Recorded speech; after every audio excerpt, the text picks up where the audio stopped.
bar de Atocha.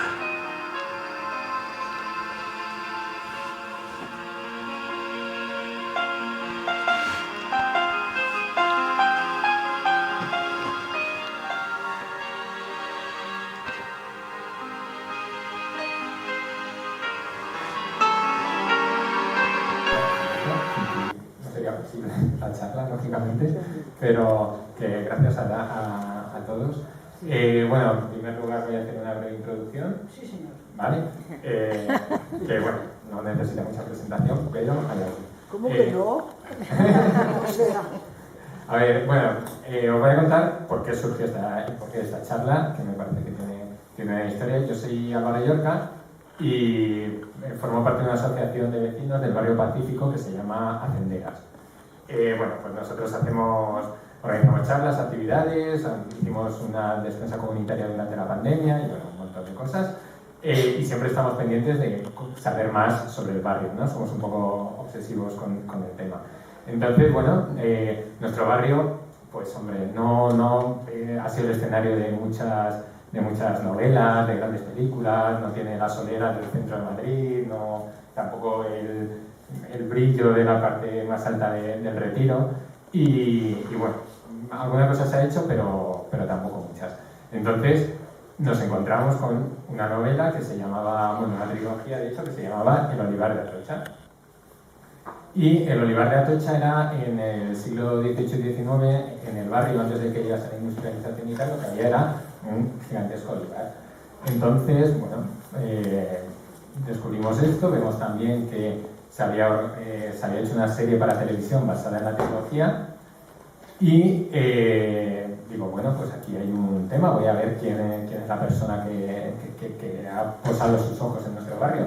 Entonces, lógicamente, leí el nombre de la persona que lo había escrito y era Salvador Maldonado y, bueno, pues eso jugó un poco al despiste porque, claro, a la hora de localizar a Lola, Salvador, pues nos costó dar varios pasos para saber quién era. Entonces, bueno, si podemos empezar por ahí, si quiere, ¿por qué nos pusiste esa trampa a la hora de dar contigo firmando con el nombre que no es el tuyo? Pues precisamente por esa broma, ¿no? Porque una de las cosas que he aprendido en la vida es que hay que tomársela con cierta ironía, con cierto humor, con cierta distancia, ¿no? Y aprovechándose de las ventajas que tiene tener un primer apellido que también es un primer nombre, ¿no? Entonces, y también eso relacionado con el Maldonado, el famoso abuelo llamado Maldonado, que al ser padre de mi madre, ese apellido Maldonado se perdería, ¿no? Y entonces mi hermano y yo discutíamos, ¿no? Y yo decía, yo voy a ser escritora, voy a firmar Salvador Maldonado, cosa que podía haber hecho él también, pero lo mío tenía más lógica, ¿no? Y así el apellido de mamá permanecerá, ¿no? Y porque, claro, hay que entender que mi madre nos caía muy bien y mi padre nos caía fatal.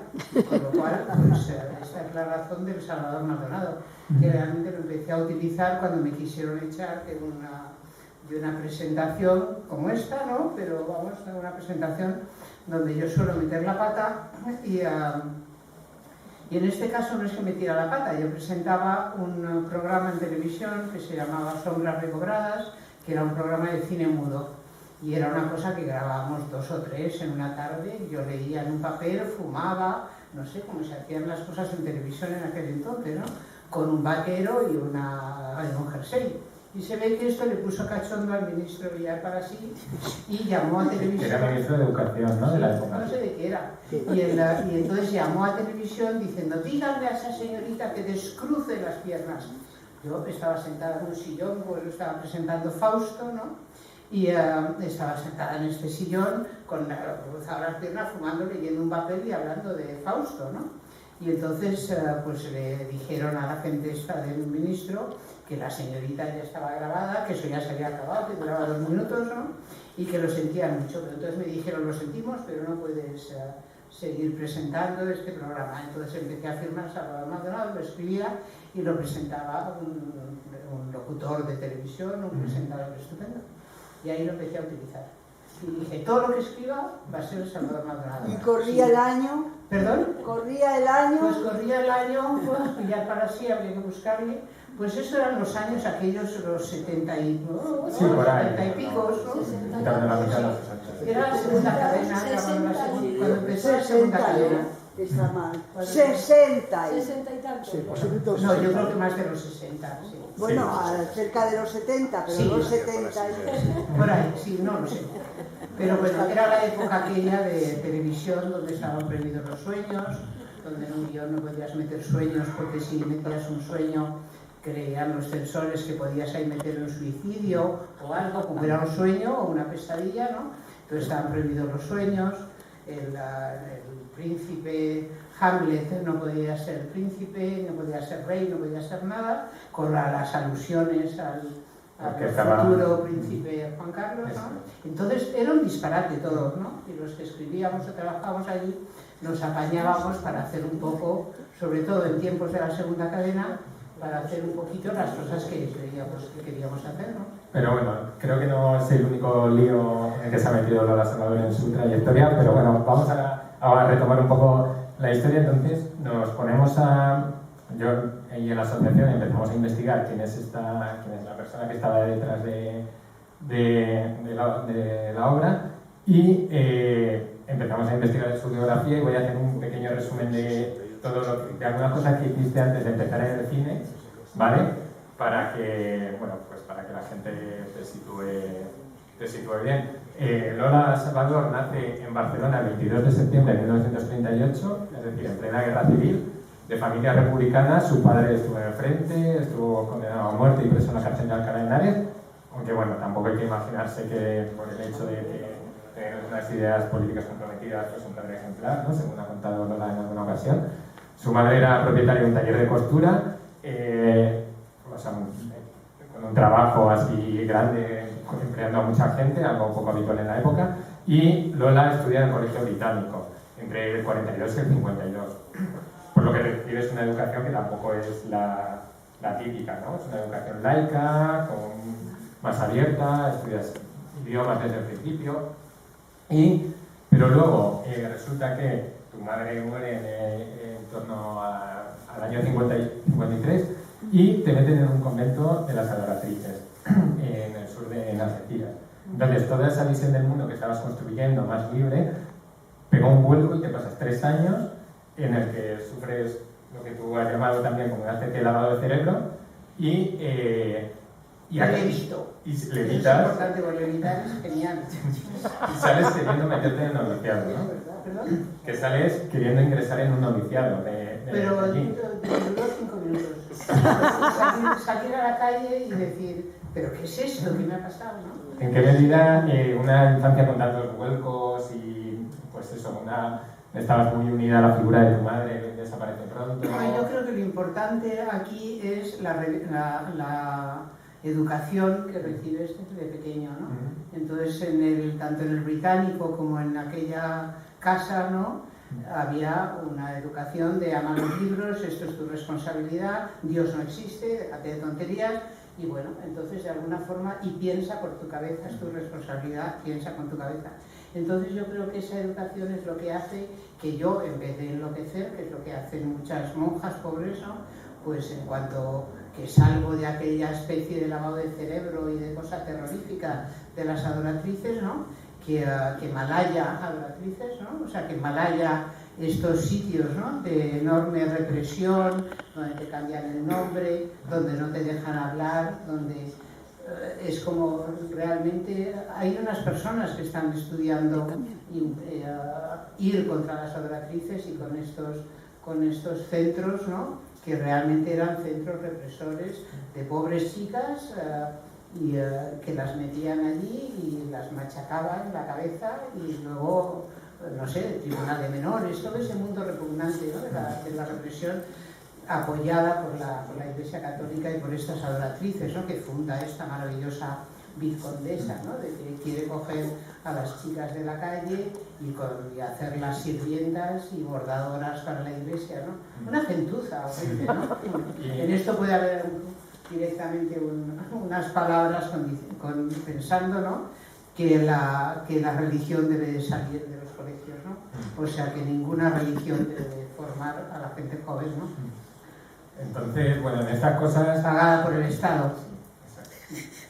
Entonces, bueno, en estas cosas o te metes muy dentro y acabas comprando todo el discurso, o se genera una especie de efecto rebote, que creo que es un poco lo que le ocurrió a Lola cuando desecha la idea del noviciado, porque empieza a trabajar en una tienda de descapotables y empieza a viajar falsificando para ello algunos documentos, porque en la época... Eso, si lo de falsificar se me da estupendo. Entonces, bueno... No soy la única en esta sala que falsifica muy bien. Luego pasamos a esa etapa y seré un voluntario que quiera falsificar firmas y si tal. alguien quiera confesar algo, lo puede confesar.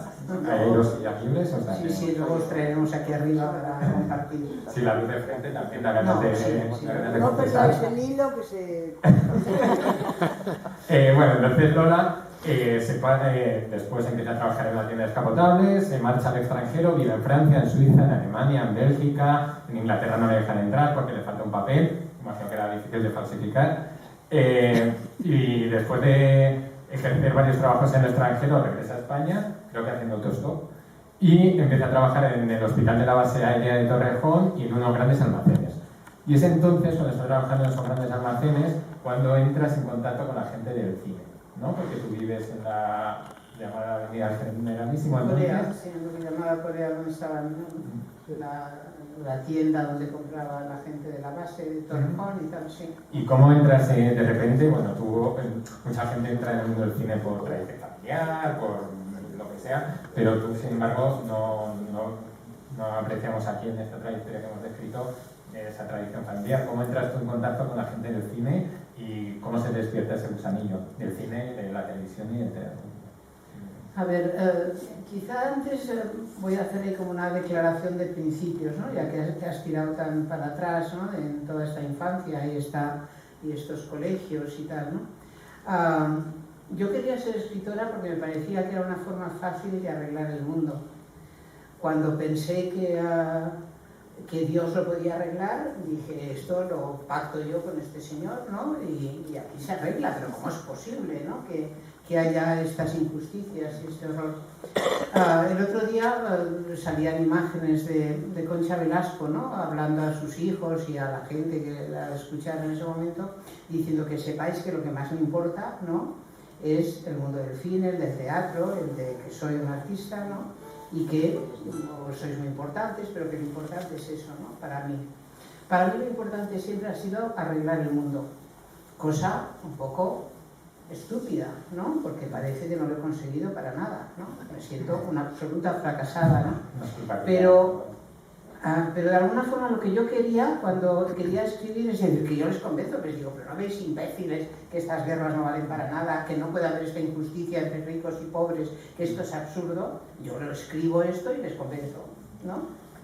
Y luego, después de ese paso, con lo cual también se puede dudar de la estupenda educación británica, ¿no? Porque nos contaban muchas cosas nos decían sobre todo que pensáramos que nuestra cabeza era nuestra. Yo, como era una niña fantasiosa, pues pensaba que arreglar el mundo se trataba de convencer a 4 imbéciles, ¿no? Que lo hacían fatal y ya está. Y por eso me interesaba escribir, no porque tuviera una vocación literaria ni una vocación de nada. Yo quería arreglar el mundo, lo sigo queriendo arreglar, ¿no? Y bueno, y aquí estamos, porque yo no he conseguido nada. Bueno, habrá que lo digo porque hay veces que hay al explicarme yo a mí misma cómo ha sido mi vida y cómo he ido evolucionando o viviéndola, ¿no? Me di cuenta que llega un momento en que te acomodas a algo que es la Wikipedia o que es lo que piensan tus amigos, que eres una chica, que por lo tanto tal. No, yo soy un cerebro que quiere arreglar el mundo, punto. No soy ni chica, ni chico, ni escritora, ni tal. Si tuviera que ser algo, me gustaría ser compositora, ¿no? Es lo que más me interesa, la música, y no he podido hacerlo. Pero de alguna forma yo me canto más que me escribo, sí. ¿no? Y empiezas a escribir, o sea, antes de entrar en... la forma desde pequeña. La forma de arreglar el mundo a través la forma en que encuentras es, primero, la escritura por tu Pura y cuenta, dura. siendo niña. Pura y dura. O sea, me parece que la palabra, y me ha parecido siempre, es más poderosa que la imagen. Pero cuando entro a ver este mundo de televisión y este mundo del cine, me parece que hay que compaginarlas, la palabra y la imagen.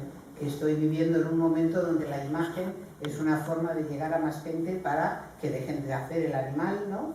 y ser más justos y más decentes, ¿no?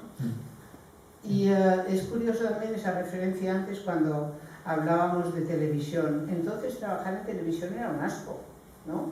Lo bueno era o trabajar en teatro o trabajar en cine. Escribir para televisión era como un horror, ¿no? Bueno, era aquello, el que vale, vale, y el que no a televisión, ¿no? Pero yo también, y muchos como yo, pensamos que llegaba más gente. Estoy hablando de esos progres de aquellos 70, 60, ¿no? Que pensábamos que realmente ese mensaje de libertad, de exigir igualdades, justicias, etcétera, era un gran vehículo, la televisión, más que el cine. Y en parte es verdad, ¿no? Porque se hacen cosas bastante creativas en esa época de televisión. Bueno, Lola empieza a hacer una cantidad muy variada, muy grande de trabajos, ¿no? Tengo apuntado que empiezas en la traducción de guiones, como secretaria de dirección en televisión, como responsable de vestuario, maquillaje, peluquería, atrecho, en el departamento de comunicación de un director de cine, haciendo entrevistas en fotogramas, y ahí justo después de todo eso empiezas a trabajar como guionista. Yo no trabajaba tanto, no es porque me gustara trabajar, porque yo también tengo esta cabeza bastante contradictoria, que me gusta mucho la gente, que me gusta mucho los equipos, que me divierto mucho con, y al mismo tiempo lo que más me gusta es sentarme en un sitio y pensar y no ver a nadie, ¿no? Pero lo que sí ocurre, si yo trabajaba tanto, es porque ya tenía 3 hijos. Una de mis hijas está aquí, ¿no? Que nace en el 61, me parece, ¿no, Laura? No sé si estoy descubriendo tu edad, pero la chica más guapa, la gente corría por el hospital para ver a la niña que había nacido más guapa, y desde entonces sigue siendo ella y su hermana y su hermano 3 bellezones, ¿no? Pero era porque había que darles de comer, o sea, pero bueno, no lo haces de cualquier manera, o sea, tienes una vocación hasta cierto punto transgresora, porque estamos hablando de esos años, tú empiezas a hacer guiones en los años 70 y haces, por ejemplo, Juan Soldado, que es una obra bastante antimilitarista, con un discurso completamente militarista, bueno, bastante extraña para la época, porque no se hablaba mucho de eso. Luego también haces, bueno, Don Juan, que coges al sex symbol patrio por excelencia y se enamora de uno de sus bailarines, ¿no? O sea, estás todo el rato jugando bastante. Por ejemplo, adaptas una obra de Becker también y le das cambias un poco la perspectiva y le das mucho protagonista también a la mujer, a la esposa del protagonista normal, ¿no? Alteras un poco los puntos de vista. Entonces, ¿no? Quiero decir, se hacen unas cosas en los años 70, yo no sé si es que fue una ventana de oportunidad, que el final del régimen, el inicio de lo nuevo, se relajó un poco la gente o algo, o sencillamente, ¿qué repercusión tuvo toda esa obra transgresora en esa época? Yo creo que la repercusión era que te perseguían pistolitas, ¿no? Pistolitas, igual está Marisol Carnicero, que en esa época la conoce muy bien, ¿no? Pistolitas era un censor que iba por allí con unos zapatos, unos tenis blancos, era muy feo y tal, y nos controlaba a todos, ¿no? Nos controlaba políticamente, ¿no? Yo he salido en notas en Cambio de 16 diciendo que yo era claramente una persona que se manifestaba de izquierdas y que tenía una gran colección de objetos eróticos. Lo primero era cierto, lo segundo completamente era malada, un pistolitas, era un investigador, yo qué sé, ¿no? No era como este Villa Cosa con una gorra, ¿no? Este parece que es más bueno, ¿no? Pero este era un desastre, un cafre de señor, ¿no?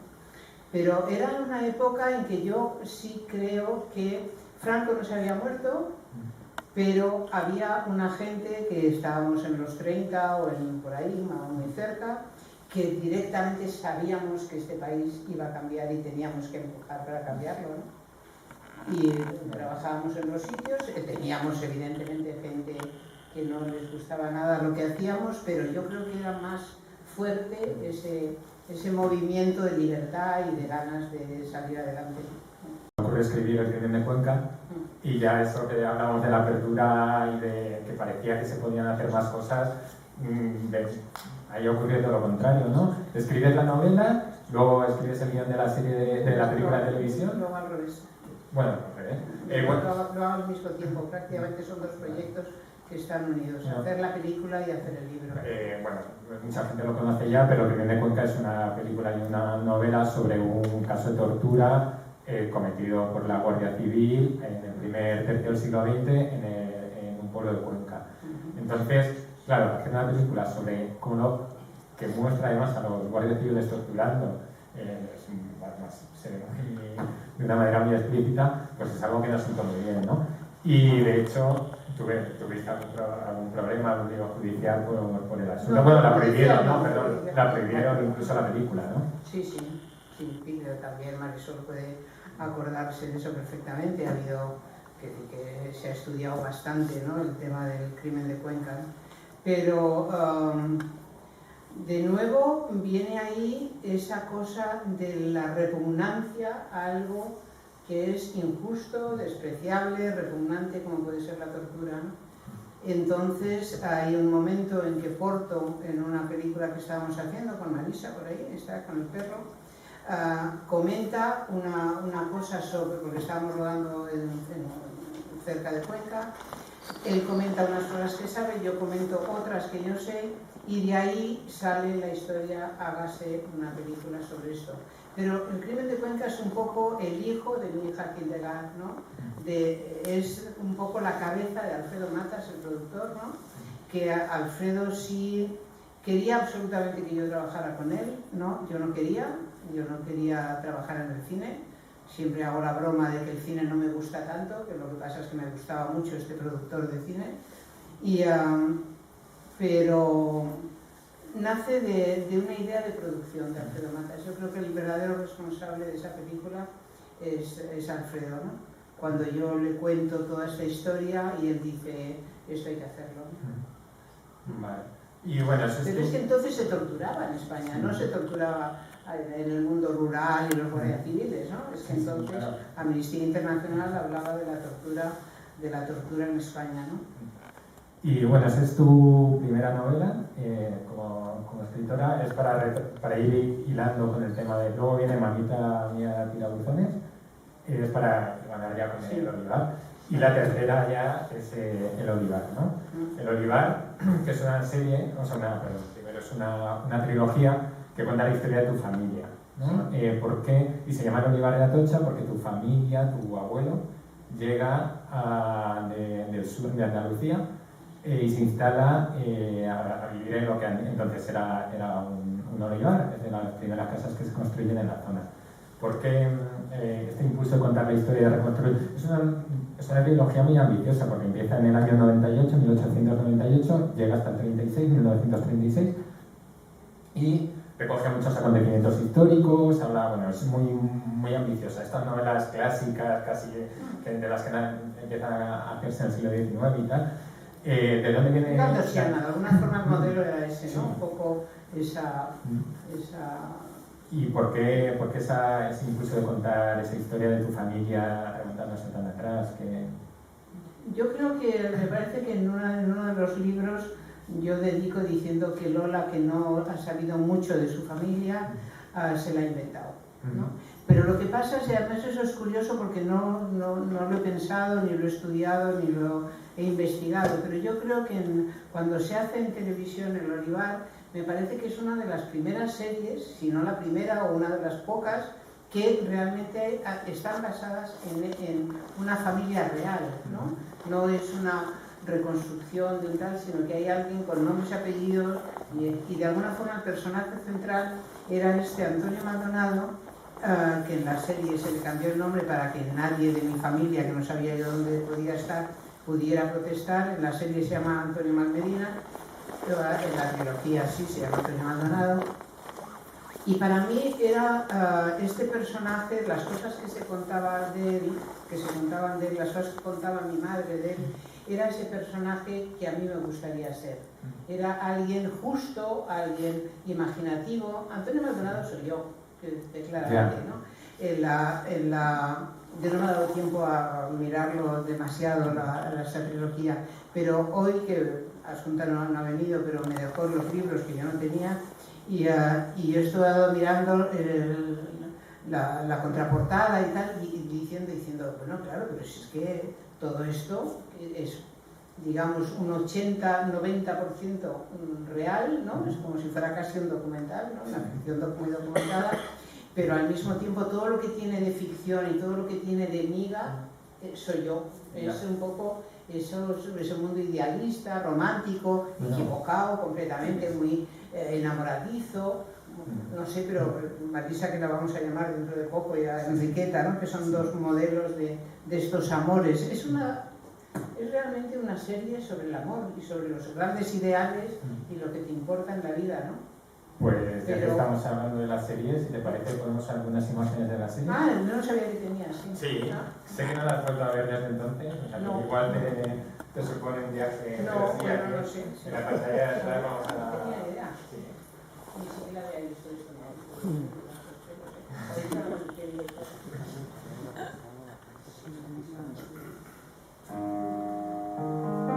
Está toda la entradilla que dura un minuto y medio, pero es...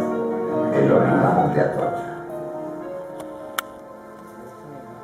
Callar un poquito.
¡Hombre!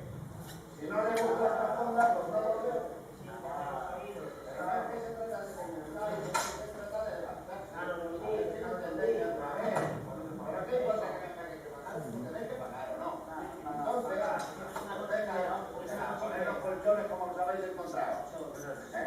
¿Y vosotros qué miráis? Mariquita comerá con nosotros, espero que no le moleste. En esta casa las ideas de mi hijo han hecho mella. Somos muy progresistas. Bueno, cuénteme, ¿beberá usted vino? Yo nunca. Nosotros tampoco, pero un hombre. Además me ha advertido Andrés que es usted vegetariano. Además, vegetariano. Qué juventud, siempre inventando cosas raras. Bueno, ningún problema. En verano un gazpachito, después le prepararemos unos huevos escalfados. Ya le ha advertido mi hijo. Bueno, cuénteme, cosas de Andalucía. Pues, no sé. Bueno, en Sevilla estuve yo en viaje de bodas. Yo no he estado nunca. Pero mamá, cuando se pone a hablar de Sevilla, nena, calla. Yo tampoco he estado nunca en Sevilla. Pero Andalucía... Ay, Andalucía ya se sabe. Nena. ¿Cuándo llega la señorita de Galicia? Dentro de unos días. Es que quería que encontraran que hemos cuidado bien la casa.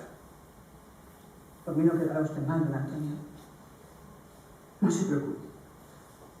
Le debemos mucho Basilio y yo, y ahora un sobrino pequeño. No, los rosales del mirador no estarán muy estropeados, ¿no? Está mejor que cuando se marcharon. Tiene usted muy buena mano para las plantas. Algo bueno tenía que tener. Pero bueno, Vicenta, No se enfade. ¿Por qué dice eso? Yo hago todo lo que puedo. Hasta ahora me ha ocupado usted con mi mejor voluntad. Me ha ocupado de su ropa, de su comida.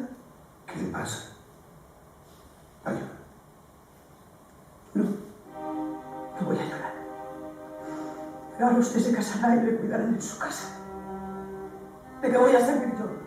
¿Por qué dice eso? Ahora me doy cuenta que he estado abusando durante todos estos años de su generosidad. No debía haber hecho usted todo lo que ha hecho por mí. ¿Con qué facilidad se acepta la generosidad ajena?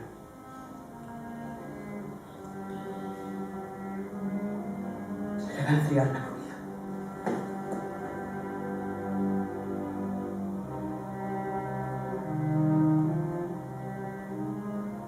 Vicenta.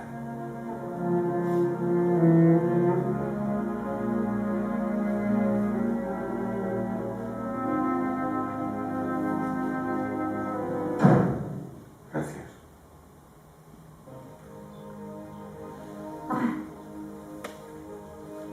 ¿Sabe una cosa?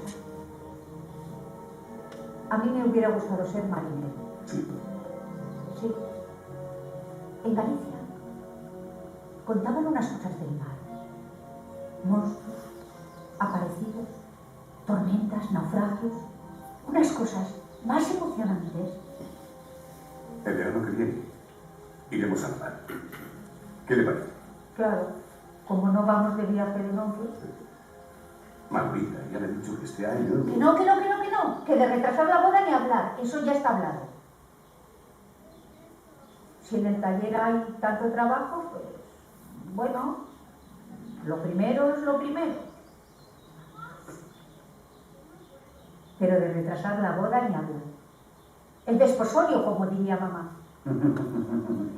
El casamiento, que se dice en mi tierra. Y aquí, la sociedad conyugal, que diría el tío Manu. Correr las proclamas. Dar palabra y mano. ¡Uy, qué bonito! Dar, Palabra y mano. me gusta. Palabra y mano. Palabra y mano. Nunca me acostumbraré a tutearle, Antonio. Diga, palabra y mano te doy. Palabra y mano le doy. Te doy.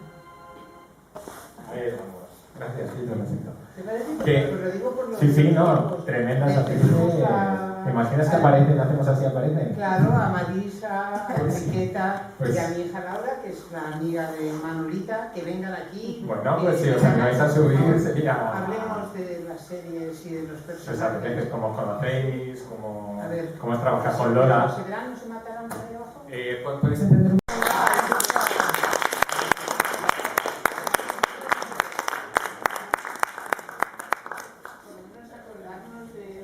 De aquellos tiempos.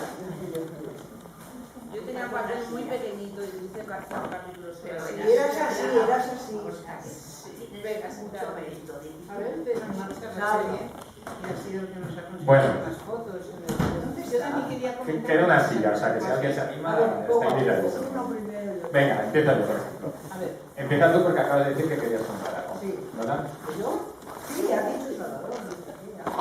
no, porque si estaba Salvador, que él Estoy aquí, sí pero estuvo en televisión, que... en la introducción, en aquellos momentos de la serie, y que a lo mejor podía comentar algo De la interesante producción. de lo que fue la producción, Y de lo que fue se hacía. aquellos decorados estupendos No que te se libras. hicieron. Vale. Bien. Venga, Salva, aquí. Televisión española. Venga, ¿sí por aquí? Vamos a empezar. Empezamos por el principio Por el de. principio no, empezamos por los decorados. Bueno, por la secuela. No, yo empezaría por este personaje de Antonio Maldonado, ¿no? Que me parece que es el centro de Vale. la serie, y estos amores, estos ideales. Este era mi de abuelo, ¿no? Vale. Antonio Maldonado es uno de los protagonistas, el personaje en el que Lola ha dicho que se proyectaba un poco. Entonces, Antonio Maldonado está en el centro. Bueno, cuéntalo tú, Lola, esa tensión amorosa que hay. Bueno, era un personaje muy especial, del que se contaban, yo nunca lo conocí, pero se contaban muchas cosas divertidas. y sobre Aquí, todo- aquí, aquí. Sí, los que estaba mirando. Pues no Sí, mires. Paredes, ya ves. Bueno, se nos quedó. Entonces, no, pero a mí me parece que que los dos amores de este abuelo sí son Enriqueta, que es un poco la lealtad hacia el amigo, ¿no? Él piensa que esta niña, muerto su amigo, ¿qué va a ser de ella? Y bueno, y se casa con ella. Realmente no está locamente enamorado de nadie, nada más que del ideal, ¿no? Es un personaje que adora el ideal. Y el personaje de Marisa, el personaje de esta portera, realmente no existe. O sea, esto es un poco la realidad, perdón, y Marisa es la ficción. Tú tranquila para eso. Esto se graba y eso. Y entonces, no sé, yo sí me gustaría acordarme mucho de Nacho, ¿no? Y de esa relación con este actor fantástico, ¿no? A ver, bueno, pues Nacho fue un compañero estupendo, un hombre que hizo este personaje, yo creo que respondió completamente a sus expectativas, me parece a mí, porque daba una imagen de seriedad, de profundidad, ¿no? Que luego, desgraciadamente, murió poco después de terminar la serie, nos sumió a todos pues, en un tremendo disgusto, ¿no? Bueno, mi personaje, yo sí estaba muy enamorada de él. Claro, ya de Manolita, que era muy guapo, Antonio era muy guapo, eso lo primero, ¿no? Pero también yo creo que a ella le fascinaba pues todo ese mundo de Antonio, de culto y manual, porque hacía muebles y hacía cosas, ¿no?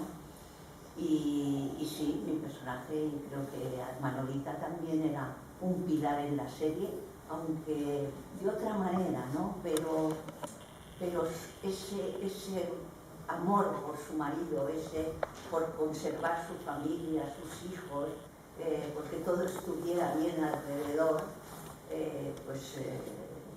me dio la oportunidad además de hacer un personaje desde los 17 o 18 años hasta los 60 o más, que muere el personaje de Antonio, ¿no? Entonces ese recorrido tan grande, pues también me gustó mucho. No siempre en el trabajo se puede hacer, en un mismo trabajo, un recorrido desde siendo muy pequeña a siendo ya una persona adulta que va cambiando, porque claro, también la relación con Antonio tiene sus altibajos a lo largo de la serie, pero yo creo que ella siempre se muestra muy leal a él, ¿no? Y eso es un poco así en general, tampoco te voy a contar, pero fue un gusto hacer el Olivar, ya lo sabes, ¿no? Para todos los que lo hicimos, creo. Y además fue un repartazo, ¿no? Fue un repartazo, trabajaba, bueno, todo. Toni Sberda, bueno, Toni. Sí, María José Alfonso, Pilar Bayona, Pedro Mari Sánchez, Amparo, Amparo, por supuesto, que hacía un personaje muy pequeño.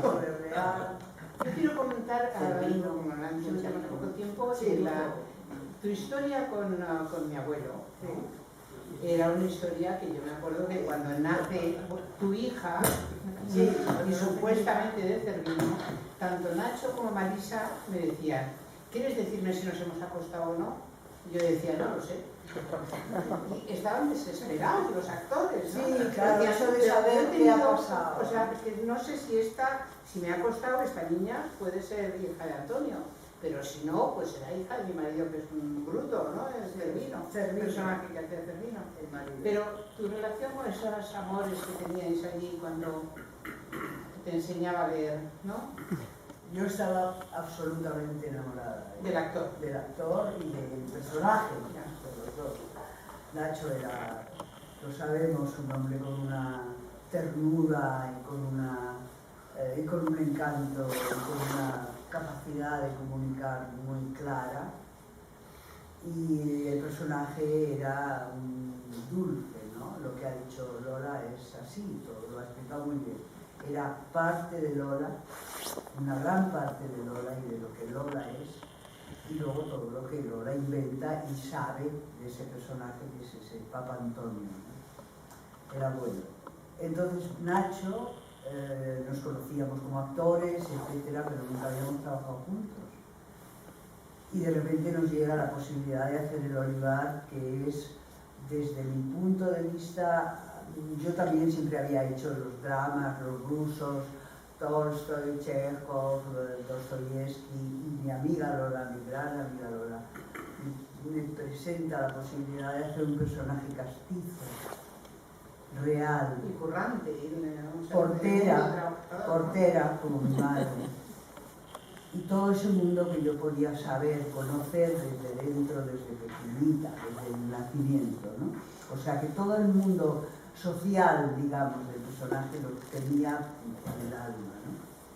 Y además de eso tenía toda la magia de ese personaje inculto que se encuentra con un señor que es además tipo Nacho, tipo Papa Antonio, que no tiene nada que ver con un señor, digamos, habitual, sino que se entrega de alguna manera dentro de ese romanticismo que él tiene a educarla, a enseñarla las letras, las palabras, a leer. Entonces la magia de ese personaje maravilloso de Nacho, de Papa Antonio, a mí no solamente me enamora, me subyuga, me enseña, es como, pues eso, como si fuera mi maestro, mi amigo, y además mi hombre, porque es la belleza, ¿no? Ella está casada o se casa, pero está casada con justo lo contrario, con el personaje que hacía Cervino, que es otro mundo, ¿no? Es el hombre, ¿no? O el macho. Todo eso, y enfrente el Señor. Y naturalmente cae, yo diría más que enamorada, o sea, rendidamente enamorada de ese ser que además la enseña. Entonces, toda esa magia de esa relación oculta, callada, cuando en esto que hemos visto, él se va a Madrid, ¿no? Y va a encontrarse a Manolita. Y ella sabe que lo va a perder, claramente, ¿no? Y todo lo que ella ha hecho por él, lo que ha podido hacer, que es darle de comer, que es darle, no sé, calor, barrer su taller, fregar, en definitiva, darle lo que ella podía darle, que era su trabajo, eso es lo que le dice, se va y eso se va a perder, pero sobre todo le va a perder a él, ¿no? Todo eso. Yo creo que puedo decir, por aquello del tiempo, que a lo mejor sí os acostasteis, ¿no? Yo también lo creo. No, porque no sabéis lo que era preguntar, pero bueno, pero realmente llegan a tener ese contacto o no. Pues no lo sé, decía ella, pero ¿cómo que no lo sabes, Lola? Dinos algo, nunca lo supimos en el trabajo. Ahora mira, Nacho nos acostamos. Y no me lo habías dicho tú hasta ahora. Una cosa, yo por el tiempo que nos dice, tú que empezaste casi, yo creo que después de trabajar en tele, en programas de otro tipo, yo creo que es tu primer trabajo. Acababa de parir y te había dado tu primer nieto. Ah, sí, muchas gracias, claro. Esa es una de las razones por las que yo luego la serie no la seguí demasiado porque ya no, pero me acuerdo que yo acababa de entregar a luz, empezábamos a rodar en septiembre, hice solamente 5 capítulos, hice muy poquito, pero era un personaje tan simpático, amiga de Manolita, y pero hice 5 o 6 capítulos. Lo que sí recuerdo es que nos ponían esos trajes así tan brutales, y yo estaba tratando de mamar a William y tal, y aquello me quedé hecho una sílfide, ¿no? Pero sí lo recuerdo con mucho cariño, era el primero así, yo creo así de época que hacía gordo, todavía. Fue lo primero que hice de época así gordo en mi vida. Y fue duro, porque me quitaban los corsés aquí, nos quitaban a la hora de comer, y me acuerdo que te ponían el corsé otra vez, y era una cosa que no podía respirar, horrorosa. Pero fue tan simpático, y me acuerdo de la canción, de la música. Claro, es el Chopin, es el Schumann de Chopin, el Chopin de Schumann. Bueno, producción. A ver, producción. Yo quiero decir algo, perdón, antes y luego si tú, porque va a ser lo mismo. Hablábamos de qué se hacía en televisión y por qué hacíamos esas cosas, porque no le importaba a nadie. La televisión era una cosa que había empezado en el año X, había X televisores en España y luego ya vino la posibilidad de esa segunda cadena donde ya se pudieron hacer cosas fantásticas, con directores fantásticos, recién llegados de la escuela, Claudio Berín, Pilar Miró, Josefina Molina, etcétera, etcétera.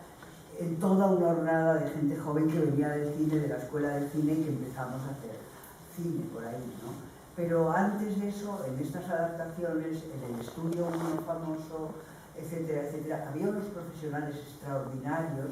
Recordaba la peluquera Esther, por ejemplo, recordaba, por supuesto, la decoradora, el vestuario, todo eso tenía un nivel en esa serie, que ahora se ve en el año 89,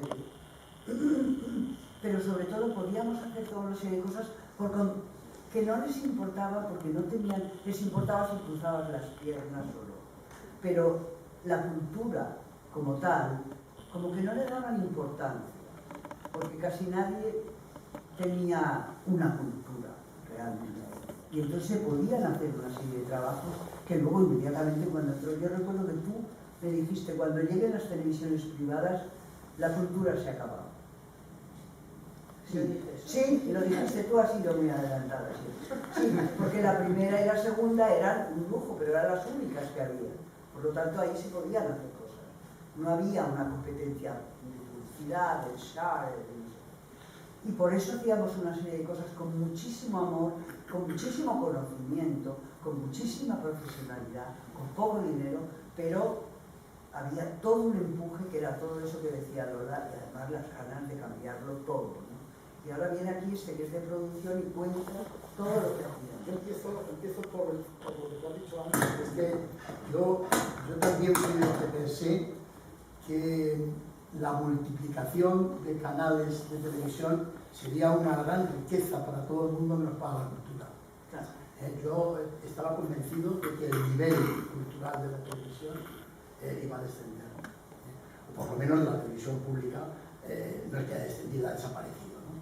Bueno, al margen de esa consideración general, bueno, esta serie, como ha explicado antes Lola, venía un poco a contracorriente, porque lo que hacíamos pues era Eugenia Montijo y hacíamos las grandes novelas, las grandes series, etcétera, etcétera.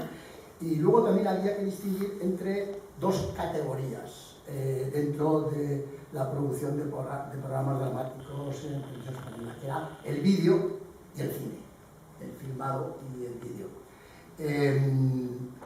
Todavía en el momento en el que se aborda el Olivar de Atocha, la producción cinematográfica, las grandes series cinematográficas que luego se hicieron todavía no habían arrancado, o eran muy excepcionales. Entonces, el Olivar entra justamente en un momento, ahí a medias, en donde todavía Televisión Española no ha dado el gran impulso para hacer estas grandes series, pero ya está preparada para ello. Y sobre todo, claro, lo que se encuentra es con el empuje de Lola, que pone alma y vida en el empeño, como es lógico, porque es su vida y porque es su obra, y muere y mata por ello. Yo recuerdo las broncas que hemos tenido, porque ella quería todo, lógicamente, ella quería todo y más. Y yo tenía los límites, tenía que establecer los límites. Claro, es lógico que yo no pudiera llegar a donde ella quería, porque ella quería mucho más, y además con toda la razón, lógicamente. A pesar de todo, fue, yo creo que la producción más importante de la época. Se empezaron y se hicieron una construcción de escenarios que luego no se volvió a hacer nada parecido hasta que se hizo Fortunata y Jacinta, yo creo. O sea, que se construyó la casa, fue una gran construcción allí en los solares del Prado del Rey, y eso fue muy excepcional. Y aquí, pues claro, hay que citar a Maite Barrera, que es la chica, la decoradora, que hizo un trabajo espléndido, y bueno, pero que Maite era estupenda, luego se marchó a Antena 3, pero la pagaban mejor, pero había en Televisión Española había unos equipos de todo, sobre todo de construcción de escenarios. Era fantástico cómo cada cada día se terminaba un teatro por la noche y por la tarde y por la noche montaba el escenario para el día siguiente, pero no un escenario cualquiera, el estudio 1, que es un estudio enorme, se llenaba de escenario en una noche, o sea, y eso cada día, ¿no? O sea, realmente era una fábrica de producción fantástica. Y hay una disciplina de trabajo impresionante, ¿no? Yo siempre he dicho que mi carrera de actriz o mi trabajo de actriz se basa en ese tiempo de televisión española. Yo empecé en el teatro a los 15 años y enseguida hice bastante teatro y bastante seguido, y por lo tanto eso fue parte de mi formación primera, ¿no? Pero la disciplina y la flexibilidad que me dio a mí hacer Dostoyevsky, Chekhov, El olivar de Atocha, La zarzuela con Juan de Orduña, etc. Esa flexibilidad. Que no se paraba. Eso es. Y eran programas rodados, programas grabados, programas filmados, programas con playback, con música. Ha sido como mi gran base como actriz. De hecho, todavía mucha gente me dice que recuerdo del estudio 1, ¿no? O sea, mi primer, digamos, salto hacia ser más o menos conocida es a través de estudio 1 y de televisión española. Yo quiero comentar antes una cosa, y es la estupenda idea de esta asociación. Yo creo que tanto los profesores, los maestros y el mundo de las asociaciones vecinales o de todo tipo de asociaciones son la esperanza de este país, ¿no? Yo también. Y en ese sentido, yo espero que esto sea el inicio de algo. Lo hablamos con la Film Office, no sé si Ángeles, que tenían otro acto que es de la Film Office de Madrid, se ha ido o no, pero no. Hablamos con ellos para ver si esto pudiera ser una especie de inicio de trabajar con los distritos de Madrid en relación a las historias que se cuentan tanto en cine o en televisión que tengan que ver con su historia, ¿no? Y bueno, y sobre todo pues agradecer a la asociación y yo qué sé, y pensar que igual esto es el inicio de algo. Sí, inaugurando un convento igual que muchas gracias, Lola. En nombre de mis compañeros también y compañeras, muchas gracias. Sobre todo que no caiga en manos de que se quiere meter a monja, pero me lo ha dicho hace 2 semanas. Pero eso ha sido siempre, cuando me da mucho lata a la gente, yo digo, me meto monja. Pero lo digo para sola, meditar. Perteneces a una generación que muchas quisimos ser monjas en un momento. Sí, pero yo fui una vida, porque no era exactamente ser monja. Era ser monja misionera, arregladora de yo quería ser de clausura, yo solamente quería leer. Dice ahora que quería ser, ¿cómo era la monja que quería ser ahora? Carmelita.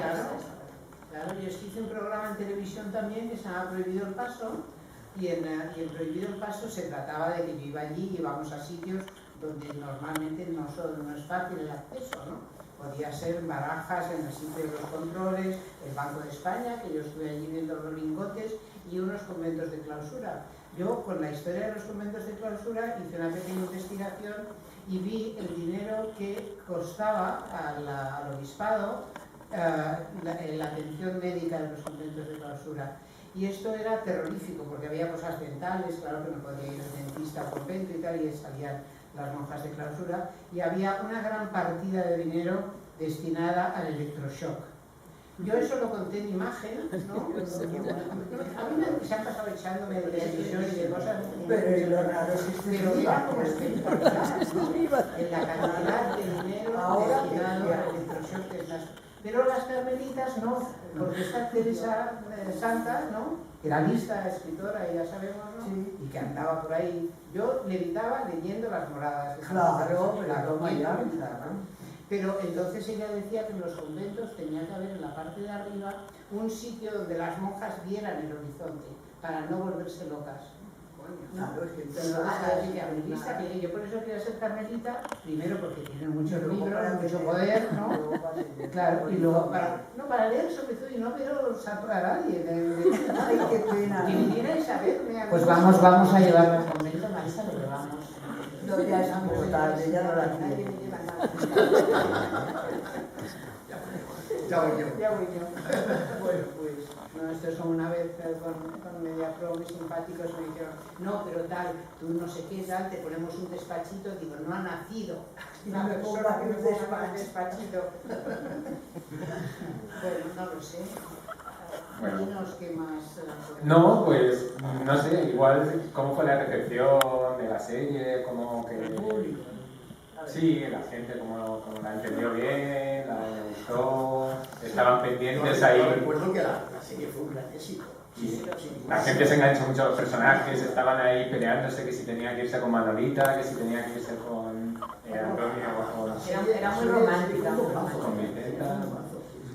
Sí, yo eso no lo recuerdo para nada, pero lo que sí me ha sorprendido, hace poco estuve en Murtas, que es el pueblo donde nació esta persona, este Antonio Maldonado, y encontré ahí a una señora que me enseñaba unos cestos que tenía y unos vinos que había, unas cosas que tenía en un almacenito de su casa, y me dijo, ¿ves esa llave? Y digo, sí. Dice, esa llave la puse ahí recordando que Papa Antonio, cuando llega a Madrid, se encuentra una llave y dice, esto va a ser una casa abierta, ¿no? Con la llave, ¿no? Entonces dices que alguien, y ya me comentó, no, yo la serie dejaba cualquier cosa para verla, ¿no? Y el que quede en la memoria algo, ¿no? De las historias que son medio más verdad que ficción, me parece positivo, me parece que para mí fue una gran suerte, o sea, que una desgraciada guionista, ¿no? Que además se mete con la gente y que no está muy bien vista, consiga hacer 26 capítulos de la historia de su familia, me parece lo bonito de la serie muy además especial, ¿no? De aquel mundo que venía en la segunda cadena. Claro. Pero fue de primera, fue en la primera cadena. Sí, pero quiero decir que era como gente un poco Quiero decir que el maravillosa. éxito de la serie, aparte de que gustó, etcétera, es que en aquel momento esas series eran un gran éxito porque además no había competencia, lo veía todo el mundo, la veía todo el mundo y todo el mundo hablaba de eso. Pero ¿dónde se hablaban los exteriores en televisión? Yo no me acordaba de eso. Había los exteriores que hicimos fuera, eso era Claro, la tele. es que era excepcional, que esta serie porque tenía primero escenarios naturales y además había también exteriores que se rodaron. ¿Pero dónde? No me acuerdo yo. Había un 30% de exteriores y cuando llegó nuestra amiga vídeo se lo cargó. Sí. Los exteriores, no lo digo porque por esta tendencia hagamos la tele solamente como se hacía en los hubo ahí una discusión respecto a lo que era televisivo y lo que era cinematográfico. Hay una discusión en donde pero todavía esta serie participó de ese intento de hacer una televisión, digamos, con un porte cinematográfico. Pero además cuando he visto Salgado, ¿no? Ramón, Saludito, sí. Que fue el productor, que esto en poco tiempo, ¿no? Y como le dio un ataque, se lo llevaron al hospital, ¿te acuerdas? Le dio un ataque de nervios cuando vio que se había equivocado. Él era muy nervioso. Ramón tiene su cosa, pero bueno. No dejar la mala parte. No, pero me curró a base de ¿Cómo defendió? Sobre todo toda la parte de los exteriores, toda esa parte de allí y tal, todo eso que era muy complicado, era difícil todo aquello, lo dejó muy bien todo. No, es una gran producción, sí. Y luego además la serie tiene Los libros son mejor que las series. Sí, la trilogía es cogida. Porque no tienen límites, porque no tienen los límites que tiene la serie. Pero sin embargo, la serie, vuestro trabajo de actor es maravilloso. Sí, ¿cómo hay que pedir los libros? En Iberlibros. Convento luego. Integrada en unos hechos históricos que al mismo tiempo pasaban en la vida de Madrid, ¿no? De Madrid y de todo lo demás, ¿no? Los libros fueron 10 años de trabajo, eso sí me acuerdo perfectamente de la trilogía.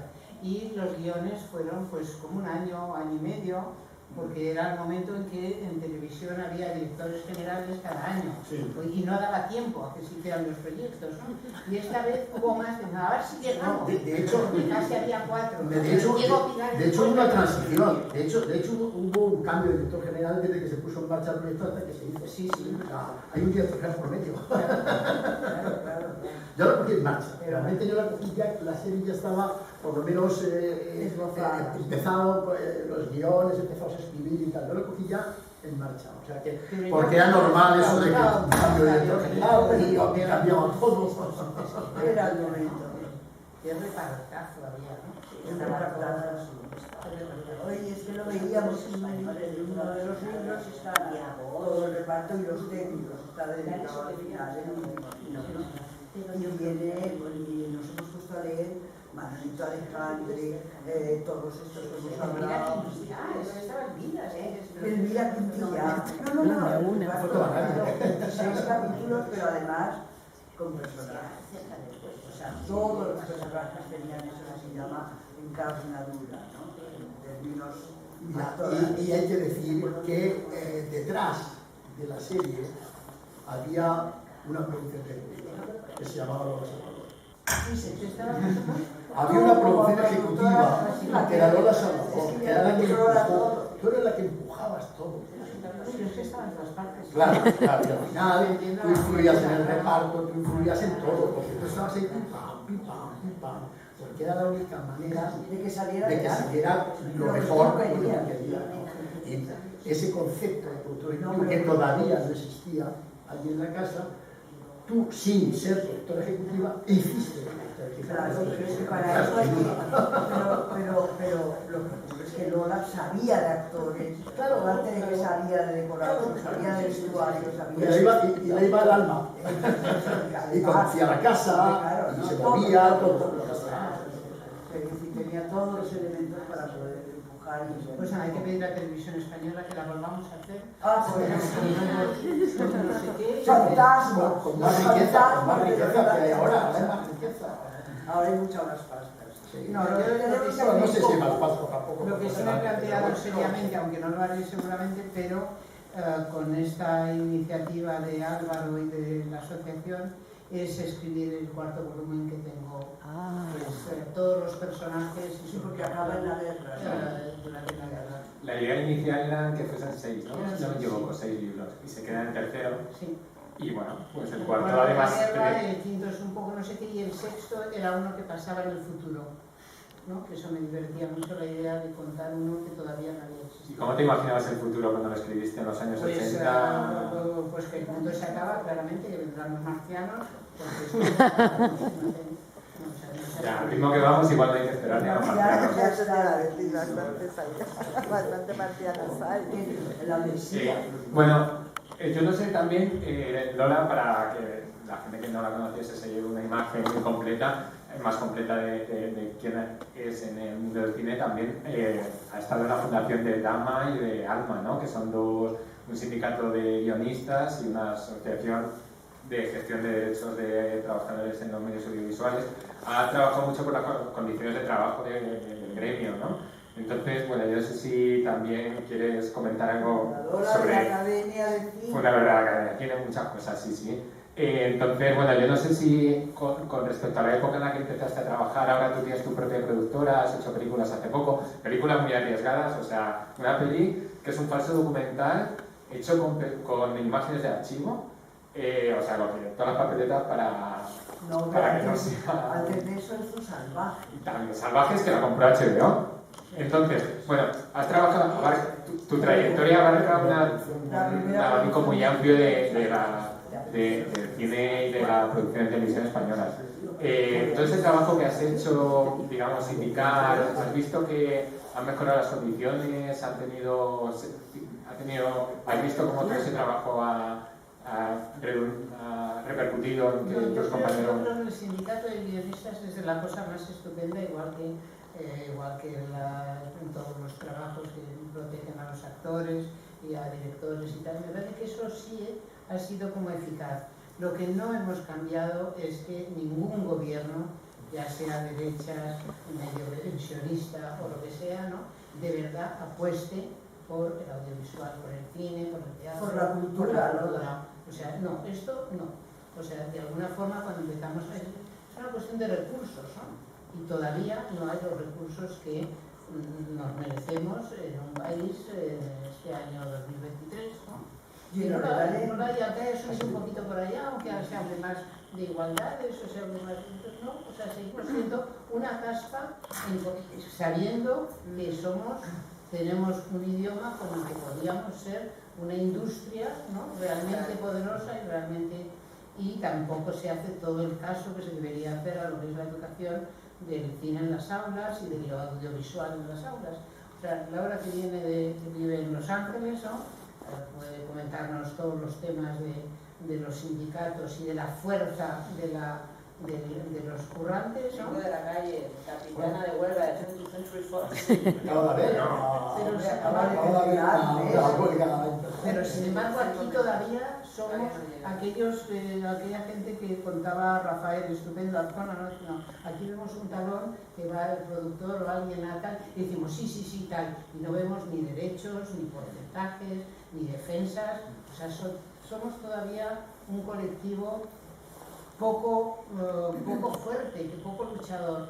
O sea, ese colectivo que hizo la huelga para el día de descanso, que cuando nos marchamos de las GAE y fundamos una nueva asociación de derechos, todo eso ahora mismo no existe. Ahora mismo trabaja mucha más gente para las plataformas. Hay un conformismo absoluto. Entonces eso...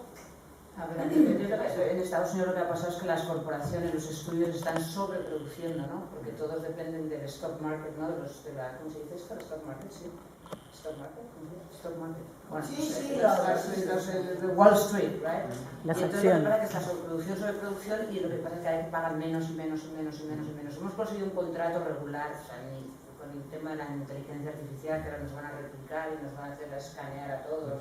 La voz, el cuerpo, es un horror, es todo un horror. El futuro de esta profesión nuestra se acaba y lo único que queda es que nos unamos, los actores, los escritores, con los equipos, porque si no es todo.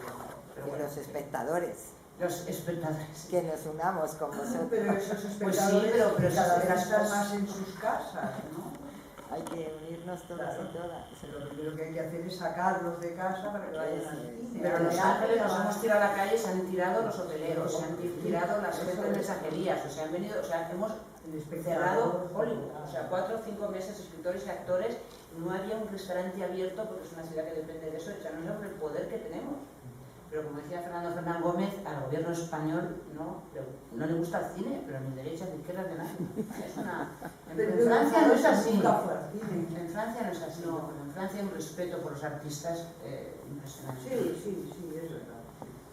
Sí, no, en eso somos distintos, es evidente. No, en este país un poco el cine comercial es de los americanos, el cine intelectual de los franceses y nosotros podemos ser pintores, músicos, bailarines, pero desde luego el cine es que no hay forma humana que se convenzan estos gobiernos, ¿no?, de que de verdad somos una industria, ¿no? No podríamos ser mucho más fuertes. En eso bendito Almodóvar, debo decir, porque la posibilidad, yo he trabajado, como sabéis, mucho con él, 5 películas, pero cuando vas por el mundo, antes de que aquí ya decidieran que ya lo tenía todo Pedro Almodóvar y que qué pesado y que solo se ve Almodóvar, bueno, pues Almodóvar, Saura, nombres absolutamente esenciales de la industria de este país, han conseguido, bueno, Pedro está en la historia del cine mundial, desde luego, pero es asombroso ver cómo en Francia, en Inglaterra, menos porque son más raros,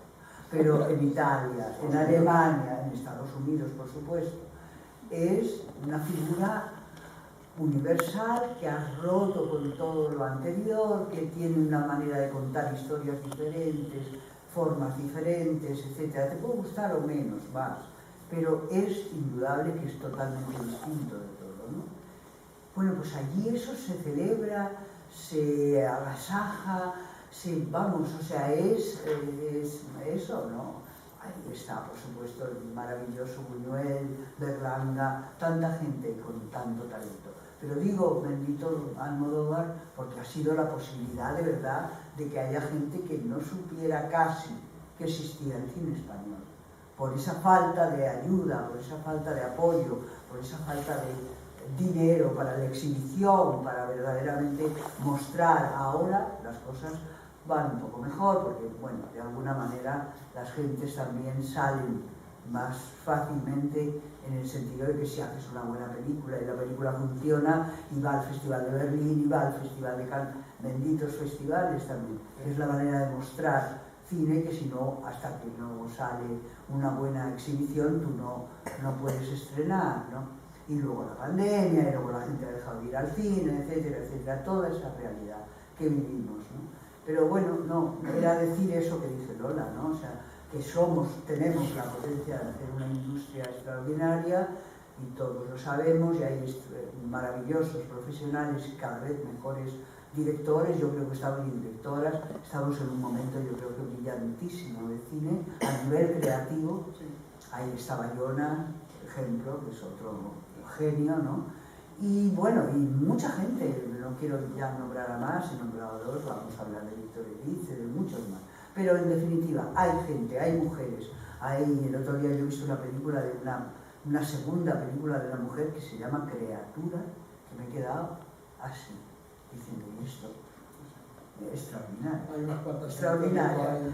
Bueno, en definitiva, talento hay a base de bien y lo que hace falta de verdad es que haya un apoyo a la cultura que es absolutamente fundamental. El español, la fuerza que tiene el idioma nuestro. Bueno, ya, pero eso a nivel de los institutos Cervantes, etcétera, como que se ha dado un poquito de cancha. Pero que es más barato también. Bueno, pues dos duros, pero hay el gobierno español tiene que apoyar. No, pero de esa eso manera. está claro. Se muere Jean-Paul Belmondo y se monta un circo. No, claro. El presidente y en Portugal, y está el público llorando. Pero que en Portugal hay estatuas de actores. En Portugal, Lisboa.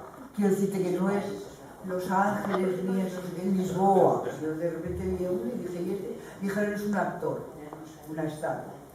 Y aquí tenemos, después de muchos siglos, es un a Lorca y pequeñito de ahí. Bueno, dicho todo esto, rebelión. Yo aquí ahora mismo me debato porque tenemos aquí a mi lado un reparto de lujo comentando, pero luego también somos una asociación vecinal y si alguien tiene alguna pregunta a algún vecino, pues también me parece adecuado. Entonces no sé si alguien quiere hacer alguna pregunta. A ver.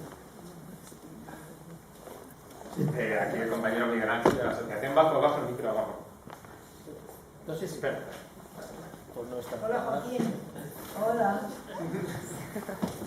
Carmen Balaguer, me acuerdo ahora que estaba en esa... No está aquí. Me acuerdo de Carmen Balaguer porque he visto en el reparto del libro de Lola que... la luz. Porque no bajáis un poquito la luz. Bájales un poco la luz. Está fatal. La diferencia no. No es una familia, es un universo. Maestro Pascual, ¿cómo hemos estado? Estamos helados. ¿Cómo hemos estado, maestro Pascual? Muy bien. No se ha estropeado. ¿Miguel Ángel funciona? Sí, el señor del mito. Sí, soy. Perfecto. Bueno, en nombre de la Asociación Ascenderas, muchísimas gracias. Ha sido, está siendo y nos va a saber a poco, me parece que ha sido un acto maravilloso y esto hila un poco con lo que decía Lola, de que podría ser la primera acción o actividad de la asociación y del mundo de los actores, de llevar a los barrios estas sensaciones y estos sentimientos que hemos tenido esta tarde. Porque eso hila mucho con el despegue que tenemos del sofá a la televisión, de que no vemos actores, no vemos un mundo, vemos pues HBO, vemos Netflix, vemos algo como que es una fábrica que está hilado con la inteligencia artificial, que nos va a dar igual quien nos dé la producción, quien nos produzca lo que veamos, siempre que nos llene la cabeza de imágenes y corre ese peligro. Pero actos como el que estamos teniendo esta tarde nos recuerda y nos hace estar vinculados esa complicidad entre el mundo del espectáculo, de teatro, del cine, de la cultura y la complicidad con los espectadores, que parece que son con la pantalla de televisión como si fuera un dentro y un fuera, dos mundos distintos, y no lo son dos mundos, el mismo mundo, y los que tenemos inquietudes de cultura debemos hacer algo y bueno, lo intentaremos hacer. Pero yo solamente quería preguntar a Lola de hacer un libro enorme que lleva 10 años o una obra enorme que lleva 10 años a pasar a hacer un guión en unos meses. Es un trabajo, para mí, me parece una barbaridad. Es muy difícil, ¿no? Pasar de los libros te han costado 10 años escribirlos. Hacer la serie, un año. Escribir los guiones. El guión, que eso es muy condensar. Pero no me acuerdo, a lo mejor fue más tiempo, no me acuerdo. Sí, pero el guión es, no sé, es todo un lenguaje y no tiene nada que ver con los libros, ¿no? Los libros es más sencillo, más fácil, es más libre, ¿no? El guión tienes que saber con qué presupuesto vas a contar, el tema del tiempo es fundamental. El guión se parece más a una partitura, se habla del teatro, de las adaptaciones y tal. A lo que realmente se parece es a una partitura musical, ¿no? Tiene más que ver con el tiempo, con los tiempos, con el saber manejar el tiempo. Pero yo os comentaba que yo no me aburre estar en la cama durmiendo, ¿no? Soy una persona con energía y con salud y bueno,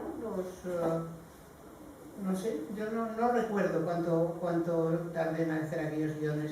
Sé que se reescribieron mucho para adaptar a la producción, que se intentó conservar lo esencial, y lo esencial ahí estaba en la interpretación de los actores, ¿no? Y era un trabajo de ambientación, pero sin embargo la serie estuvo muy cortada, muy machacada por quitar los exteriores, ¿no? Y hacerlo todo en interior, y hubo un ajuste, y entonces los capítulos que tenían que tener 45 minutos, pues unos tienen 42, otros 35, que decir, aquello fue un poco machaque, ¿no?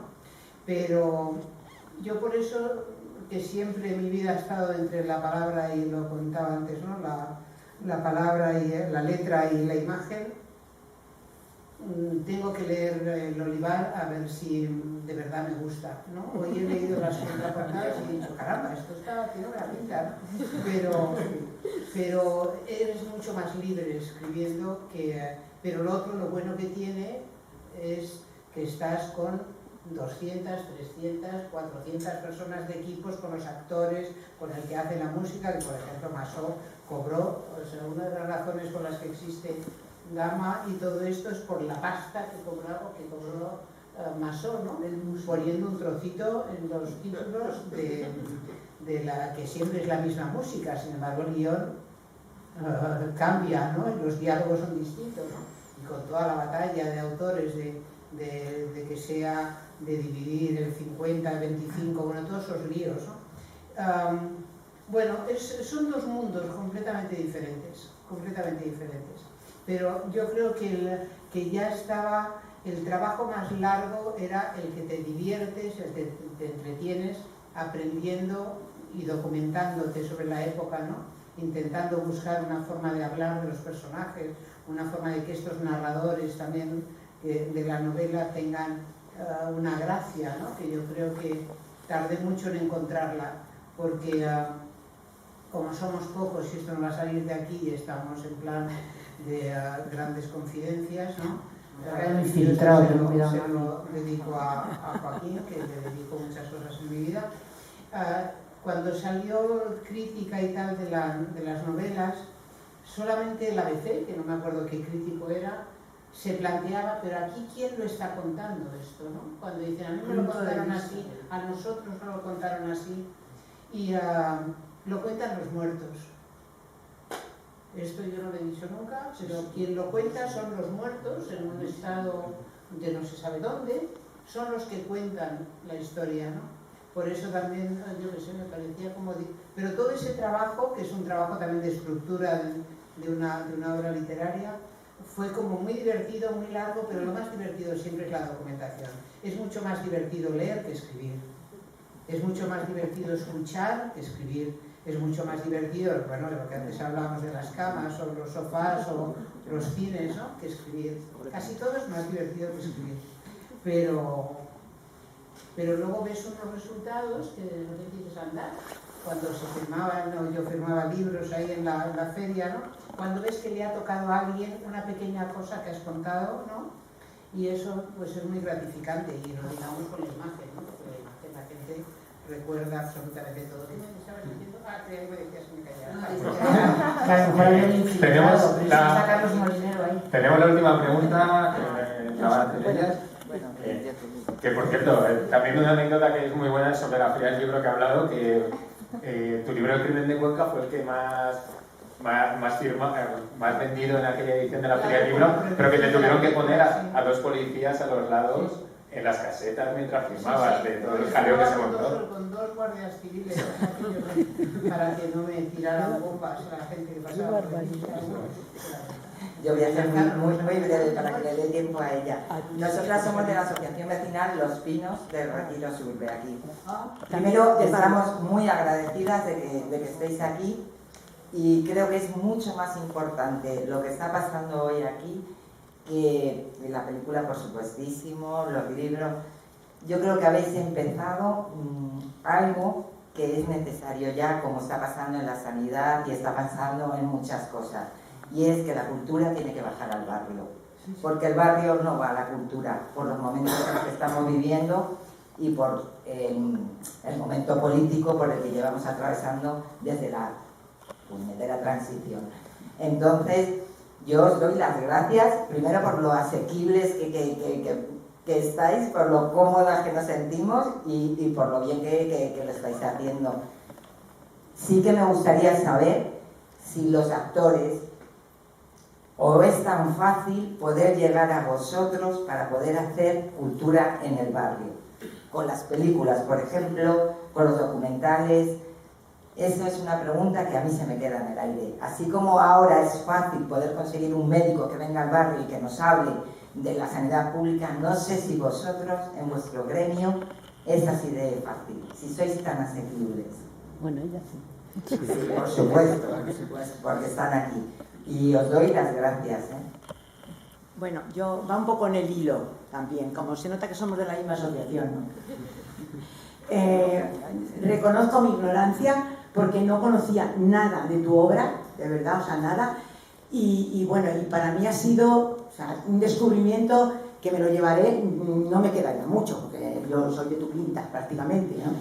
Pero me lo llevaré siempre en la memoria, o sea, qué agradable, qué personajes tan interesantes sois, de verdad, o sea, me parece mentira, o sea, que no sé, que se escapen estas cosas tan buenas y tan inteligentes como sois, de verdad que tenéis que estar, bueno, pues yo qué sé, primero tenéis que ser multimillonarios, que seguro que no lo sois, seguro, y de verdad que muchas gracias, y bueno, para mí ha sido, o sea, un placer y una satisfacción enorme haberos conocido.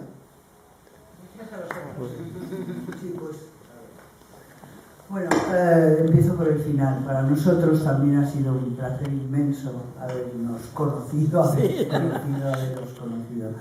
Mira, yo creo que los actores, como gremio, ¿no?, existimos en cuanto a eso, a la misma profesión y tal, pero cada uno la ejerce de una manera, lo más libre que quiera o pueda o le guste, ¿no? Yo soy de una manera, Enriqueta es de otra, nos gustamos mucho como personas, como amigas, como compañeras, pero a la hora de decir, ¿eres asequible para el barrio? Pues yo no sé, Enriqueta, cuál es su relación con eso, ni Pepito, ni Juanita, ni Carlos. La mía es que me paso la vida trabajando desde que tengo 15 años, haciendo teatro, haciendo cine, haciendo televisión, sin parar prácticamente, o con muy poco paro en medio.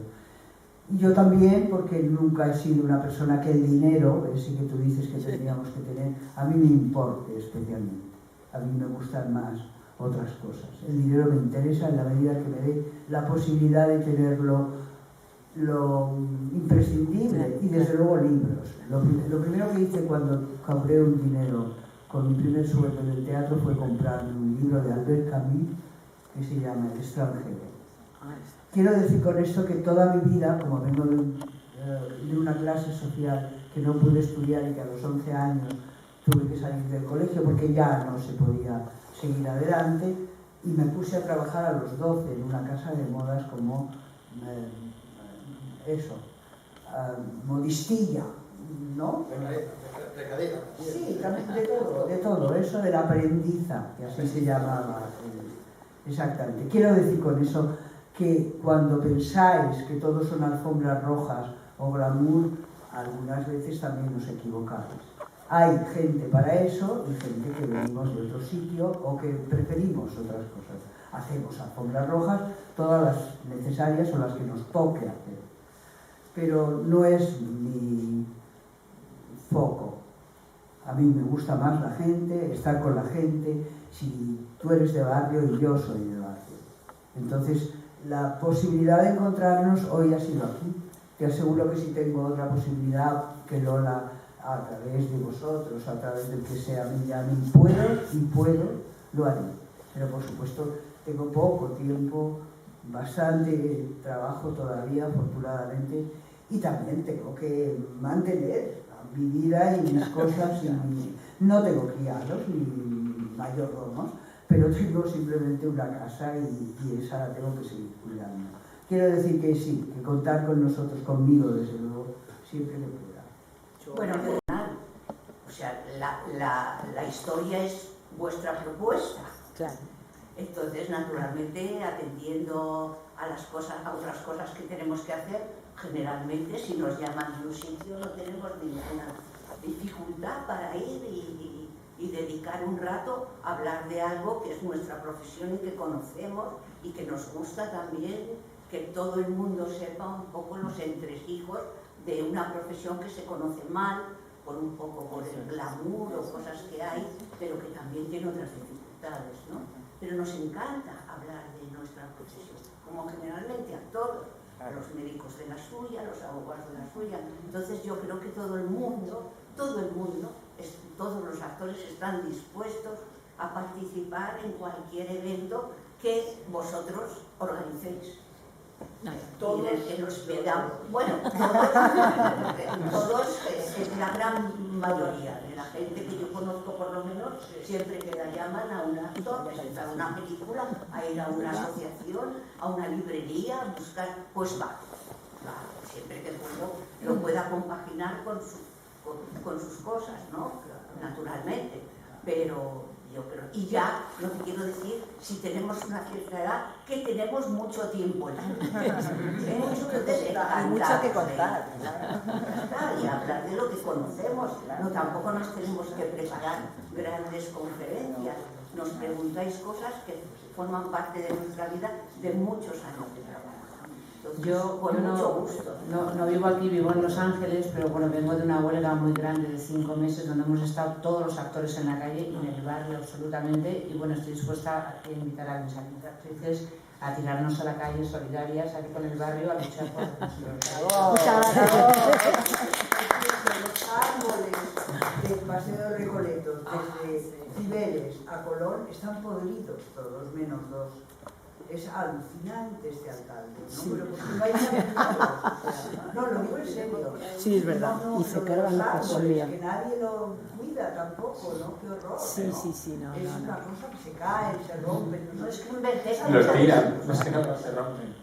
Que los tiran. Envejecen los árboles. Ya, pero porque no los cuidan. Que Madrid es una ciudad muy arbolada, sí que descuidan. Yo paseo mucho por el Retiro y hay unas cuadrillas. Bueno, en el Retiro, pero en el Paseo de Recoletos yo no les veo tremendos. No, pero también los cortan, los están cortando, No, porque también hay que cambiarlos. No. Bueno, hay un movimiento que se llama No a la Tala, que estamos a saco. Se está moviendo mucho en Madrid. Manifestación. De hecho, el Barrio Pacífico también tiene algunos ejemplares afectados. Sí. Pero bueno, nos va a tocar marcharnos. Yo creo que si Lola quiere decir algo, que al fin y al cabo ha sido meta principal, si quieres decir alguna palabra para terminar. Disculpa por el frío, porque hace frío. O sea, disculpa, bueno, tampoco es cosa mía. Ah, vale, baño. No, yo siempre las personas que están más al fondo son las que a mí me llaman la atención. Una vez que he visto, mira, aquí está mi amigo Joaquín.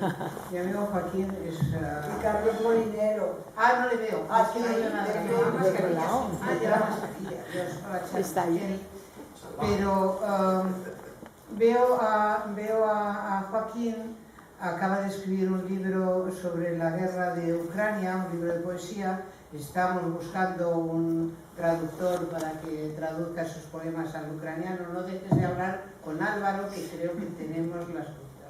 Yo lo que diría es que, partiendo de aquello que hablábamos, lo que yo comentaba sobre mí misma al principio, que yo quería que el mundo fuera más agradable, más justo, más que yo lo entendiera como lógico, ¿no? Y viviendo a Joaquín y su libro sobre la guerra de Ucrania, que a lo mejor, no sé, tener este deseo no solamente de que los alcaldes sean más listos y un poquito más decentes, etcétera, y los bancos, etcétera, todo eso, sino que de alguna forma el cine alguna vez sea el único que cuente las guerras con sangre de tomate y no diciendo un tiempo, ¿no? En que la gente, o sea, sí. Lo mío es el no a las guerras, me cago en Dios. Ojalá, ojalá. Sí, ojalá, ojalá. Bueno, pues estar ahí, puedes estar ahí. No puede ser. No puede ser, lo vamos a cambiar. Claro que bueno, pues nada, daros las gracias a todos los que habéis venido, de verdad es un acto muy bonito, especialmente bueno también a la gente que ha participado, a vosotros. A Enriqueta, a Laura y también a... Muchas gracias. Y nada, no sé, a mí me ha parecido, si alguien guionizase esto, la vida de Lola es como una película de aventura maravillosa, y hoy hemos sido un poco partícipes de ella, o sea que muchas gracias. Gracias, muy bonito, muy bien.